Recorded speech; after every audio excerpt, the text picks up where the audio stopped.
கலான்ற பொண்ணு காலையில் சீக்கிரமாக எழுந்து எல்லா வேலையும் செஞ்சுட்டு சமையல் பண்ணி வச்சுட்டு வேலைக்கு போவாங்க. வேலைக்கு போகும்போது அவங்க ஹஸ்பண்ட் கிட்ட போயிட்டு வரேன்னு சொல்லும்போது அவங்க ஹஸ்பண்டோட பதில் வெறும் ஆன்ற மட்டும்தான் இருக்கும். இவங்க ஹாஸ்பிட்டலில் ஒரு சைக்காலஜியாக ஒர்க் பண்ணுறாங்க. ஒரு 2-3 மந்த்தில் இறக்க போகிற கேன்சர் பேஷண்ட்டுங்களுக்கு கவுன்சிலிங் கொடுக்குறாங்க.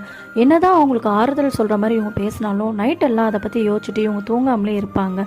அப்படி ஒரு நாள் அவங்க ஹாஸ்பிட்டலுக்கு புதுசாக ஒரு பேஷண்ட் அட்மிட் ஆகிறாங்க. அவரோட ஃபார்மில் எந்த ஃபெசிலிட்டியும் வேண்டாம், ரூமில் ஒரே ஒரு விண்டோ இருந்தால் போதும், எனக்கு கவுன்சிலிங்கை வேண்டாம்னு சொல்லி ஃபில் பண்ணி கொடுத்துறா சொல்கிறாங்க.